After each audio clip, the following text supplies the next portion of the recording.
Bismillahirrahmanirrahim. Assalamualaikum warahmatullahi wabarakatuh.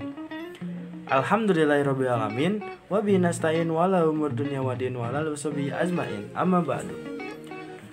Halo teman-teman, kembali lagi bersama saya Rinaldi.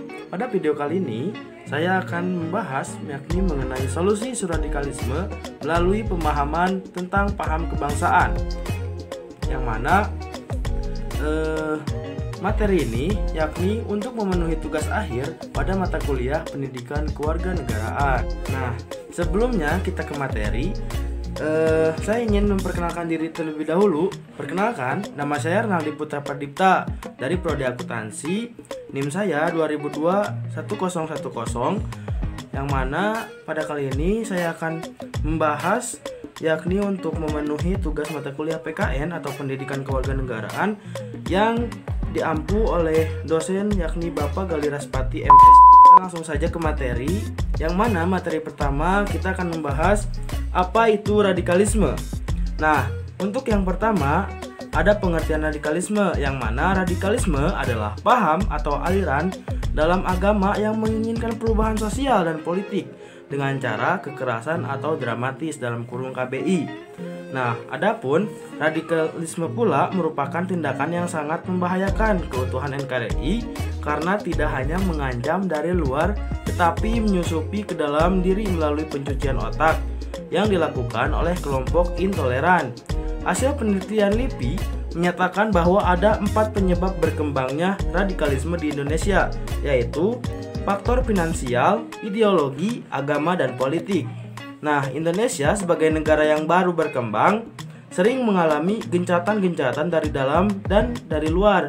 Penyebaran paham-paham radikal yang dilakukan oleh oknum yang berasal dari Indonesia sendiri menandakan integritas negara Indonesia dalam keadaan berbahaya. Betapa tidak negara yang singkat multikultural cukup tinggi dapat disusupi oleh paham-paham intoleran. Penangkapan teroris di Indonesia yang terklasifikasi berdasarkan level small, medium, dan high membuktikan bahwa proses radikalisme tidak langsung final, tetapi dilakukan secara bertahap dan terstruktur. Pengklasifikasian ini bukan secara formal namun untuk mengidentifikasi penolakan terhadap Pancasila dan sistem pemerintahan di Indonesia, yang mana peristiwa Ambon dan Bali merupakan gejala teroris yang sudah lama terjadi di Indonesia dengan bentuk yang berbeda. Nah, setelah konflik tersebut disusul dengan berbagai aksi-aksi seperti baru-baru ini, yakni aksi teror di perguruan tinggi. Nah, adapun di sini kita akan membahas indikator radikalisme, yang mana indikator radikalisme meliputi respon kelompok penganut agama terhadap kondisi yang sedang berlangsung, biasanya muncul dalam bentuk evaluasi, penolakan, atau perlawanan berupa asumsi, ide lembaga atau nilai yang dipandang bertanggung jawab terhadap keberlangsungan kondisi yang ditolak, yang mana antara lain yang pertama intoleransi, yang kedua anti Pancasila, yang ketiga anti NKRI, dan yang keempat penyebaran paham takfiri atau mengkafirkan paham untuk memecah belah. Nah, di sini kita akan membahas juga mengenai latar belakang gerakan radikalisme. Yang pertama ada pemahaman individu terhadap agama yang menyimpang dari konsep dasarnya. Yang kedua, sifat fanatik pemeluk agama yang berlebihan tanpa mengakui eksistensi agama lain dan mengklaim agamanya yang paling benar. Yang ketiga, adanya tekanan sosial, ekonomi, dan politik yang melampaui batas ambang kesabaran, maka akan memunculkan perlawanan dengan berbagai cara. Dan yang keempat, yakni menolak modernitas dan lebih mengkukuhkan formal agama. Dan yang kelima, kurangnya kesadaran bermasyarakat dan berbangsa secara pluralistik sehingga menyebabkan hilangnya rasa toleran. Nah, mengapa ada radikalisme di Indonesia? Nah, karena banyak hal yang melatar belakangi munculnya radikalisme di Indonesia, dan hampir secara keseluruhan penyebab utama dari aksi-aksi radikalisme tersebut adalah disebabkan oleh ketidaksiapan kelompok tersebut untuk menerima perbedaan yang ada di lingkungan sekitarnya, yakni menurut Yusnus 2017. Di sini pun ada sejarah, yang mana sejarah radikalisme di Indonesia telah berkembang di era Orde Baru dan Reformasi dengan pola yang berbeda-beda. Di era Reformasi, kemunculan radikalisme dilatar belakangi oleh kepentingan politik dengan mengatasnamakan agama, sedangkan di era Soeharto, aksi radikalisme dilakukan dengan rekayasa politik yang merekrut mantan anggota DI atau T2 untuk menjadi anggota jihad dan memojokkan Islam. Gerakan radikalisme tersebut kemudian bermunculan di daerah Poso dan Ambon. Nah, pemahaman tentang radikalisme sebagai sebuah pemahaman yang menghendaki gerakan perubahan secara drastis yang dilakukan secara kasar tanpa proses yang sistematis dan bertahap dapat menimbulkan gesekan-gesekan dalam lingkungan sosial. Sedangkan radikalisme agama yang marak terjadi belakangan ini merupakan tindakan yang bertentangan dengan syariat dengan gerakan perubahan secara kasar dan keras untuk mencapai tujuan-tujuan tertentu sesuai dengan persepsi mereka terhadap agama. Keinginan untuk menerapkan negara Islam salah satu motif khusus dari radikalisme dan teroris karena adanya kekecewaan terhadap penerapan sistem yang diberlakukan di Indonesia. Namun, hal tersebut mustahil untuk diwujudkan karena masyarakat Indonesia mempersamakan di zaman Rasulullah SAW dan Khulafaur Rasyidin yang menegakkan negara Islam menjadi dasar penegakan negara agama. Hal optimis yang dapat kita lakukan untuk mencapai suatu pemerintahan yang baik adalah menerapkan nilai-nilai Islam dalam setiap sistem di Indonesia, seperti menerapkan nilai-nilai hukum Islam dan dalam hukum-hukum positif di Indonesia baik secara normatif maupun konstekstual. Ada juga radikalisme di Indonesia dan integrasi hukum Islam dalam hukum nasional.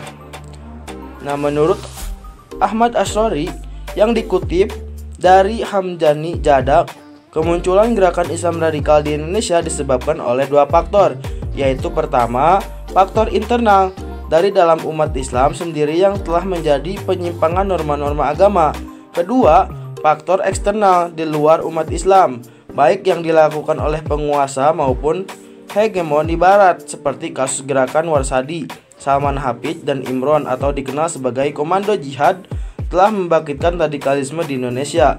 Adapun gerakan radikalisme Indonesia yang mencoba merongrong keutuhan NKRI akan sangat berbahaya jika dibiarkan. Pemikiran dari radikalismenya akan menjamur di Indonesia dan mencoba merongrong sistem yang sudah ada.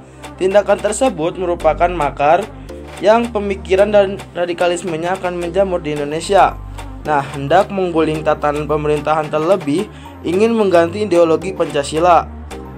Jihad fisabilillah tidak boleh dimaknai dengan hanya perspektif tekstual dengan menegakkan yang ma'ruf dan mencegah yang mungkar, sehingga membuat korban berjatuhan dan kerusakan di mana-mana, terlebih mengganggu stabilitas keamanan masyarakat di Indonesia. Nah, adapun radikalisme di Indonesia sudah banyak terjadi di hampir setiap lapisan baik sekolah, oknum pebisnis, hingga ke pemerintahan. Adanya geliat untuk mengganti ideologi Pancasila dan sistem di Indonesia membuat oknum-oknum yang berkepentingan melakukan berbagai macam cara hingga ke cara-cara yang bertentangan dengan hukum. Namun, pada hakikatnya aksi radikal dan teroris harus kita antisipasi pada momen-momen tertentu seperti menjelang pilkada, pileg, dan pilpres, karena kekuatan-kekuatan yang tidak terkendali bisa saja terjadi pada momen itu. Hal yang kasat mata harus ditanggulangi secara serius adalah menanggulangi teroris. Terorisme di Indonesia biasa saja berasal dari gejolak politik di negara lain yang menimbulkan tindakan separatis dari warga yang ingin mengguling pemerintah sehingga masuk ke di Indonesia, lalu dikemas menjadi gerakan pembela agama atau jihad fisabilillah. Gangguan keamanan dengan demikian, terorisme bukan hanya bermotifkan agama, namun segala tindakan yang menimbulkan ketakutan dan pengerusakan serta pengancaman dengan motif politik, ideologi, dan gangguan keamanan dapat ditindaki. Hanya saja yang masih menjadi persoalan ialah belum ada tindakan preventatif oleh pemerintah.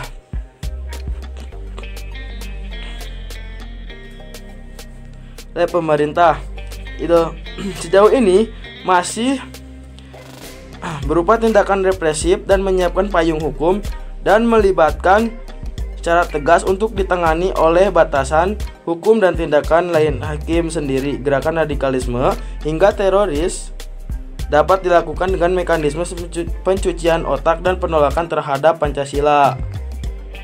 Nah, di sini mengapa ada radikalisme di Indonesia? Ada banyak hal yang melatar belakangi munculnya radikalisme di Indonesia, dan hampir secara keseluruhan penyebab utama dari aksi-aksi radikalisme tersebut adalah disebabkan oleh ketidaksiapan kelompok tersebut untuk menerima perbedaan yang ada di lingkungan sekitarnya, menurut Yunus 2017. Nah, apakah paham radikalisme bertentangan dengan ideologi Pancasila? Ya tentu, radikalisme bertentangan dengan Pancasila karena paham ini tidak sejalan dengan prinsip ketuhanan yang Maha Esa, prinsip kemanusiaan yang adil dan beradab, prinsip persatuan, prinsip musyawarah dan keadilan. Radikalisme juga termasuk pada keadaan yang sangat bertentangan dengan prinsip demokrasi dan kemanusiaan. Nah, mengapa ideologi Pancasila sangat bertentangan dengan ideologi fundamentalisme dan radikalisme?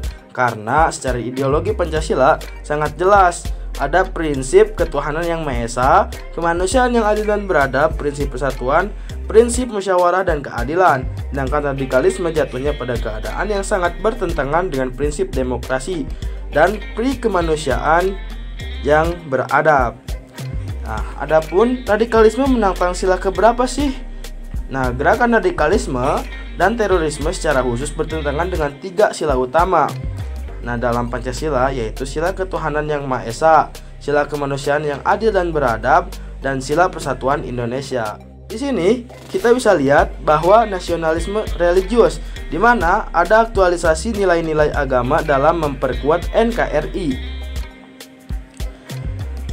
Nah, Indonesia mengalami banyak kasus proxy war. Peristiwa terbaru adanya upaya polarisasi pembenturan antara nasionalisme dengan agama, namun sejatinya nilai dalam agama dan nasionalisme saling mengisi dan melengkapi. Yuk lihat bagaimana agama memuat nilai Pancasila dan nasionalisme. Nah, di sini kita bisa lihat bahwa agama-agama yang ada di Indonesia yakni mempunyai keterkaitan antara kepercayaan dengan Pancasila, yang mana bisa kita lihat jika kita lihat di agama Islam bahwa di sila pertama bisa kita kaitkan dengan surat Al-Ikhlas ayat yang pertama, di mana menjelaskan bahwa Allah itu tunggal. Nah, sila kedua ada dalam surat Al-Maidah ayat 2, yang sila ketiga ada dalam surat Al-Hujurat ayat 9, 10 dan 13, dan sila keempat ada dalam surat Al-Mujadilah ayat 9 dan 11. Adapun yang sila kelima terdapat dalam surat An-Nahl ayat 71. Nah, ada juga dalam agama Kristen bisa kita lihat di sila pertama yakni berkaitan dengan ayat Ulangan yang ke-6, 4 sampai 9. Sedangkan sila kedua berkaitan dengan ayat Matius 22 dari ayat 37 sampai 40. Untuk sila yang ketiga berkaitan dengan ayat Roma 12 ayat 1 sampai 21. Sila keempat berkaitan dengan ayat Timotius yang pertama dari ayat 10 sampai 11, dan yang sila kelima terdapat dalam ayat Mazmur dari ayat yang ketiga. Nah, adapun pada agama Katolik berkaitan dengan Pancasila, yang mana dijelaskan tertuangnya dalam dokumen KWI, yakni Umat Katolik Indonesia dalam Masyarakat Pancasila pada tahun 1985. Nah, ada juga agama Buddha yang berkaitan dengan Pancasila, di mana ajaran Buddha juga memuat Pancasila yang sejalan dengan nilai Pancasila dan nasionalisme. Adapun juga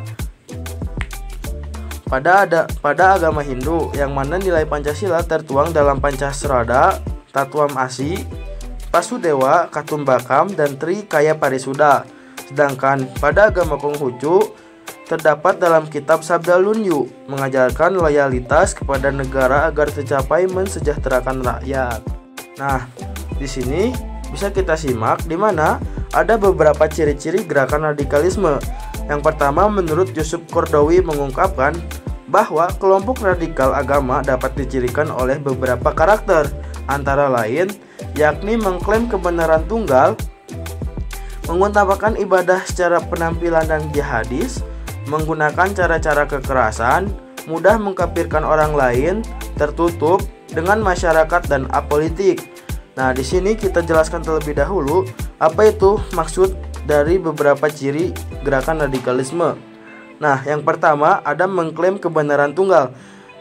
Maksudnya, mereka dengan mudahnya menyesatkan kelompok lain yang tak sependapat dengannya. Mereka memposisikan diri seolah-olah paling bertanggung jawab untuk meluruskan kembali manusia yang tak sepaham dengannya.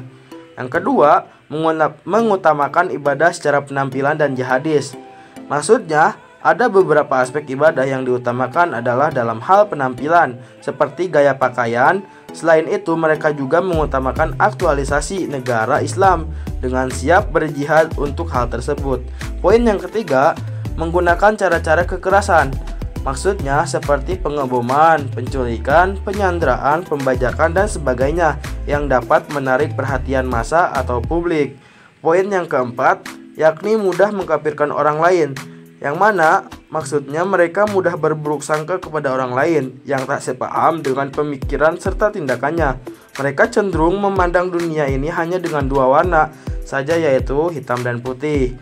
Poin yang kelima, tertutup dengan masyarakat. Maksudnya mereka lebih banyak bergaul dengan komunitasnya dan cenderung tertutup dengan tetangga sekitar. Sedangkan poin yang kelima yakni apolitik. Maksudnya tidak mengikuti kebijakan pemerintah yang tidak menerapkan sistem khilafah. Selanjutnya, radikalisme sangat berbahaya untuk NKRI dan kebangsaan, yang mana sebuah ideologi sangat dibutuhkan oleh suatu bangsa untuk mengikat masyarakatnya agar bisa hidup bersama dalam naungan satu ideologi. Begitu juga dengan Indonesia, yang mana para founding fathers-nya sudah menetapkan Pancasila sebagai ideologi bangsa Indonesia. Maka secara otomatis Pancasila sebagai ideologi ini wajib dipatuhi dan diikuti oleh seluruh anak bangsa. Ideologi Pancasila dengan prinsip Bhinneka Tunggal Ika mengajarkan kita untuk senantiasa hidup dengan penuh rasa toleran karena adanya banyak jenis agama, suku, ras, dan aliran. Namun pada hakikatnya satu jua, yaitu satu bangsa, bangsa Indonesia. Akhir-akhir ini muncul suatu ideologi baru di Indonesia yang sangat meresahkan masyarakat, yaitu ideologi Islam radikal. Suatu ideologi eksklusif yang selalu mengedepankan kekerasan dalam merealisasikan tujuannya. Dogma-dogma yang ada dalam ajaran agama Islam ditafsirkan secara dangkal dan apa adanya, serta disalahgunakan untuk melegitimasi atas segala tindakan radikalnya.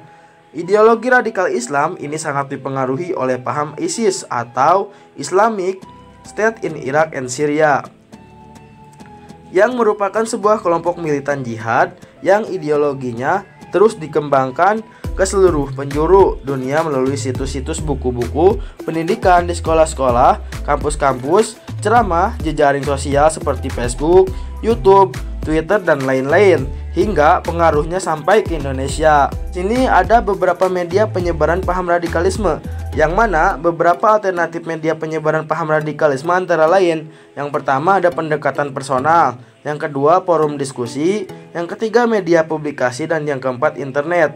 Yang mana maksud pendekatan personal yakni sasaran kepada keluarga, teman, orang-orang terdekat. Sedangkan forum diskusi biasanya dilakukan pada pengajian, peer group, kelompok atau kajian. Yang ketiga, media publikasi seperti poster atau tabloid. Dan yang keempat yakni internet. Maksudnya seringkali menggunakan media website atau Facebook. Nah, sedangkan isu penyebaran radikalisme melalui doktrin. Yang pertama, melalui ketidakadilan. Yang kedua, perubahan ekonomi. Yang ketiga, ancaman internasional. Keempat, pemahaman agama. Gimana sih cara menanggulangi radikalisme? Caranya yakni menghadapi paham radikalisme perlu diadakan pembinaan yang baik melalui pendidikan untuk mengantisipasi masuknya paham radikalisme. Banyak penduduk Indonesia yang berusia muda dan bila tidak dilakukan pembinaan yang positif bisa membahayakan. Faktor yang bisa menimbulkan radikalisme yaitu emosi keagamaan atau solidaritas keagamaan, dan berbahaya bila melekat pada orang yang pengetahuan agamanya dangkal. Radikalisme bisa terjadi pada semua agama. Namun selama ini yang dikenal sebagai radikal adalah umat Islam. Kita harus selalu waspada terhadap ajakan-ajakan jihad yang diartikan dengan perang, kehidupan yang lebih baik, ajakan yang mengharuskan menggunakan cadar atau cara merekrut anggota mendekati kelompok atau organisasi yang sealiran dan yang berekonomi lemah. Sedangkan yang di pendidikan agamanya lemah mencari orang-orang di kampung yang militan dan mengisahkan perjuangan dan mengiming-imingi jihad. Di sini kita semua harus lebih waspada. Kita harus jaga diri kita, anak-anak kita atau teman-teman kita dari ideologi radikal. Nah, bisa kita lihat berbagai cara mencegah radikalisme dan terorisme agar tidak semakin menjamur, terutama di bangsa Indonesia ini, antara lain. Yang pertama, yakni memperkenalkan ilmu pengetahuan dengan baik dan benar. Hal pertama yang dapat dilakukan untuk mencegah paham radikalisme dan tindak terorisme ialah memperkenalkan ilmu pengetahuannya dengan baik dan benar. Pengenalan tentang ilmu pengetahuan ini harusnya sangat ditekankan kepada siapapun, terutama kepada para generasi muda. Hal ini disebabkan pemikiran para generasi muda yang masih menggembara karena rasa keingintahuannya, apalagi terkait suatu hal yang baru seperti sebuah pemahaman terhadap suatu masalah dan dampak pengaruh globalisasi. Dalam hal ini, memperkenalkan ilmu pengetahuan bukan hanya sebatas ilmu umum saja, tetapi juga ilmu agama yang merupakan pondasi penting terkait perilaku sikap dan juga keyakinannya kepada Tuhan. Kedua ilmu ini harus diperkenalkan secara baik dan juga secara benar. Dalam artian haruslah seimbang antara ilmu umum dan ilmu agama. Sedemikian sehingga dapat tercipta kerangka pemikiran yang seimbang dalam diri. Untuk yang kedua, yakni memahamkan ilmu pengetahuan dengan baik dan benar. Hal kedua yang dapat dilakukan untuk mencegah pemahaman radikalisme dan tindak terorisme ialah memahamkan ilmu pengetahuan dengan baik dan benar. Setelah memperkenalkan ilmu pengetahuan dilakukan dengan baik dan benar, langkah berikutnya ialah tentang bagaimana cara untuk memahamkan ilmu pengetahuan tersebut. Karena tentunya tidak hanya sebatas mengenal, pemahaman terhadap yang dikenal juga diperlukan. Sedemikian sehingga apabila pemahaman akan ilmu pengetahuan, baik ilmu umum dan ilmu agama sudah tercapai, maka kekokohan pemikiran yang dimiliki akan semakin kuat. Dengan demikian, maka tidak akan mudah goyah dan terpengaruh terhadap pemahaman radikalisme, sekaligus tindakan terorisme, dan tidak menjadi penyebab lunturnya Bhinneka Tunggal Ika sebagai semboyan Indonesia. Yang ketiga, yang harus kita lakukan yakni meminimalisir kesenjangan sosial. Kesenjangan sosial yang terjadi juga dapat memicu munculnya pemahaman radikalisme dan tindakan terorisme. Sedemikian ini sehingga agar kedua hal tersebut tidak terjadi, maka kesenjangan sosial haruslah diminimalisir. Apabila tingkat pemahaman radikalisme dan tindakan terorisme tidak ingin terjadi pada suatu negara, termasuk di Indonesia, maka kesenjangan antara pemerintah dan rakyat haruslah diminimalisir. Caranya ialah pemerintah harus mampu mengakui pihak media yang menjadi perantaranya dengan rakyat, sekaligus harus mampu merangkul pihak media yang menjadi perantaranya dengan rakyat, sekaligus melakukan aksi nyata secara langsung kepada rakyat. Begitu pula dengan rakyat, mereka harusnya juga selalu memberikan dukungan dan kepercayaan kepada pihak pemerintah bahwa pemerintah akan mampu menjalankan tugasnya dengan baik sebagai pengayom rakyat dan pemegang kendali pemerintahan di negara. Nah, selanjutnya yang keempat, yakni menjaga persatuan dan kesatuan. Yang mana menjaga persatuan dan kesatuan juga bisa dilakukan sebagai upaya untuk mencegah pemahaman radikalisme dan tindakan terorisme di kalangan masyarakat, terlebih di tingkat negara. Sebagaimana kita sadari bahwa dalam sebuah masyarakat pasti terdapat keberagaman atau kemajemukan, terlebih dalam sebuah negara yang merupakan gabungan dari berbagai masyarakat. Oleh karena itu, menjaga persatuan dan kesatuan dengan adanya kemajemukan tersebut sangat perlu dilakukan untuk mencegah masalah radikalisme dan terorisme. Salah satu yang bisa dilakukan dalam kasus Indonesia ialah memahami dan menjalankan nilai-nilai yang terkandung dalam Pancasila, sebagaimana semboyan yang tertera di sana ialah Bhinneka Tunggal Ika. Yang kelima, yakni dengan cara mendukung aksi perdamaian, yang mana aksi perdamaian mungkin secara khusus dilakukan untuk mencegah tindakan terorisme agar tidak terjadi. Kalaupun sudah terjadi, maka aksi ini dilakukan sebagai usaha agar tindakan tersebut tidak semakin meluas dan dapat dihentikan. Namun, apabila kita tinjau lebih dalam bahwa munculnya tindakan terorisme dapat berawal dari muncul pemahaman radikalisme yang sifatnya baru, berbeda dan cenderung menyimpang sehingga menimbulkan pertentangan dan konflik.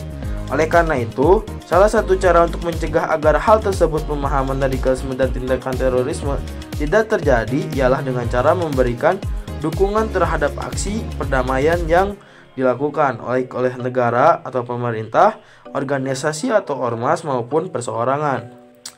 Yang keenam, yakni berperan aktif dalam melaporkan radikalisme dan terorisme. Yang mana peranan yang dilakukan di sini ialah ditekankan pada aksi melaporkan kepada pihak-pihak yang memiliki kewenangan apabila muncul pemahaman radikalisme dan tindakan terorisme, entah itu kecil maupun besar. Contohnya, apabila muncul pemahaman baru tentang keagamaan di masyarakat yang menimbulkan keresahan, maka hal pertama yang bisa dilakukan agar pemahaman radikalisme tidak berkembang hingga menyebabkan tindak terorisme yang berbau kekerasan dan konflik ialah melaporkan atau berkonsultasi kepada tokoh agama dan tokoh masyarakat yang ada di lingkungan tersebut. Dengan demikian, pihak tokoh-tokoh dalam mengambil tindakan pencegahan awal seperti melakukan diskusi tentang pemahaman baru yang muncul di masyarakat tersebut dengan pihak yang bersangkutan. 7. Meningkatkan pemahaman akan hidup kebersamaan. Nah, di mana meningkatkan pemahaman tentang hidup kebersamaan juga harus dilakukan untuk mencegah munculnya pemahaman radikalisme dan tindakan terorisme. Meningkatkan pemahaman ini ialah terus mempelajari dan memahami tentang artinya hidup bersama-sama dalam bermasyarakat, bahkan bernegara yang penuh akan keberagaman termasuk Indonesia sendiri. Sehingga sikap toleransi dan solidaritas perlu dilakukan atau diberlakukan di samping menaati semua ketentuan dan peraturan yang sudah berlaku di masyarakat dan negara. Dengan demikian pasti tidak akan ada pihak-pihak yang merasa dirugikan karena kita sudah paham menjalani hidup secara bersama-sama berdasarkan ketentuan-ketentuan yang sudah ditetapkan di tengah-tengah masyarakat dan negara. Yang kedelapan, yakni menyaring informasi yang didapatkan. Maksudnya, menyaring informasi yang didapat juga merupakan salah satu cara yang dapat dilakukan untuk mencegah pemahaman radikalisme dan tindakan terorisme. Hal ini dikarenakan informasi yang didapatkan tidak selamanya benar dan harus diikuti. Terlebih dengan adanya kemajuan teknologi seperti sekarang ini, di mana informasi bisa datang dari mana saja, sehingga penyarikan terhadap informasi tersebut harus dilakukan agar tidak menimbulkan kesalahpahaman, di mana informasi yang benar menjadi tidak benar dan informasi yang tidak benar menjadi benar. Oleh karena itu, kita harus bisa menyaring informasi yang didapat sehingga tidak sembarangan membenarkan, menyalahkan, dan terpengaruh untuk langsung mengikuti informasi tersebut.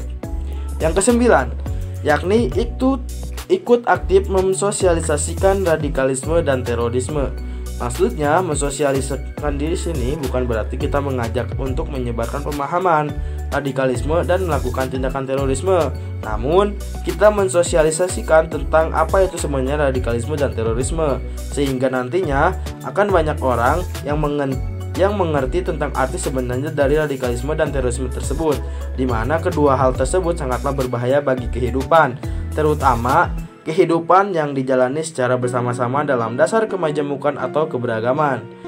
Jangan lupa pula untuk mensosialisasikan tentang bahaya, dampak, serta cara-cara untuk bisa menghindari pengaruh pemahaman radikalisme dan tindak terorisme. Nah, demikian beberapa cara mencegah radikalisme dan terorisme yang biasanya muncul di kalangan masyarakat, bahkan negara termasuk Indonesia sendiri. Cara pencegahan ini harus diketahui dan dilakukan oleh siapapun, terlebih generasi muda yang merupakan ujung tombak penerus bangsa di masa depan. Apalagi mengingat generasi muda masih mudah terpengaruh dengan pemahaman-pemahaman baru yang biasanya muncul di tengah-tengah masyarakat, sehingga mereka rentan terpancing untuk terpengaruh ke dalamnya sedemikian sehingga mudah tertanam di pikirannya untuk mengikuti pemahaman-pemahaman radikal yang dapat memicu tindak kekerasan dan konflik. Oleh karena itu, upaya pencegah juga harus lebih ditekankan dan dilakukan kepada para generasi muda yang merupakan ujung tombak penerus bangsa di masa depan. Cintai tanah air adalah sebagian dari iman. Oke guys, sampai di sini dulu ya. Sampai jumpa. Jangan lupa like, comment, and subscribe. Bye bye. Hatur nuhun.